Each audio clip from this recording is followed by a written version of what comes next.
ఈరోజు మీకు ఒక లైవ్ పెద్ద ఎగ్జాంపుల్ చూపించబోతున్నాను. దీని ద్వారా మనకు ఏం చేస్తే మంచి జరిగిద్ది, ఏం చేస్తే చెడు జరిగిద్ది అనేది మాకు స్పష్టంగా అర్థమైంది. ఉదాహరణకు ఆ పైవాడు మనం చల్లగా చూసి మనం ఒక గొప్ప ప్లేస్లో వెళ్ళిపోయిన తర్వాత మన జీవితంలో ఒక వెలుగుతున్నప్పుడు దాన్ని ఇలా వెలుగుతున్నాం.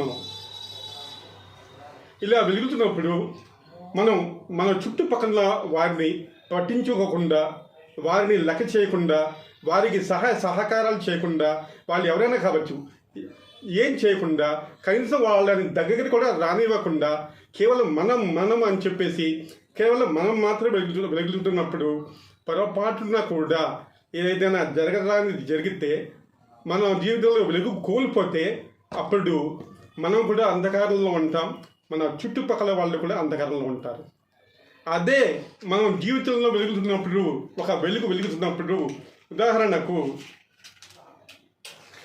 మన జీవితంలో వెలుగుతున్నప్పుడు మన చుట్టుపక్కల వారిని ఎవరైతే ఉంటారో వారిని కూడా సహాయం చేస్తూ, ఉదాహరణకు వాళ్ళు ఎవరైనా కావచ్చు, మన చుట్టుపక్కల వారు కావచ్చు, మన స్నేహితులు కావచ్చు, మన బంధువులు కావచ్చు, మన దగ్గర వాళ్ళు కావచ్చు, ఎవరైనా సరే మనం కనుక వారికి సహాయ సహకారాలు అందించినట్లయితే, వాళ్ళు కూడా జీవితంలో సాఫల్యం సాధించినట్లయితే మనం కూడా వెలుగులో ఉంటాం, వాళ్ళు కూడా వెలుగులో ఉంటారు.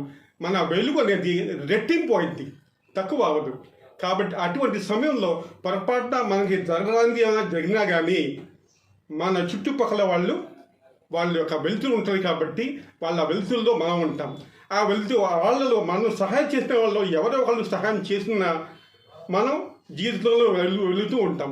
ఒకవేళ ఎవరు సహాయం చేయలేదు అనుకోండి, కేవలం మనకి కనీసం ఒక నలుగురికి సహాయం చేసామనే సంతృప్తి అనేది మిగిలింది. ఈ విషయాన్ని మీరు అర్థం చేసుకుంటారని నేను ఆశిస్తున్నాను.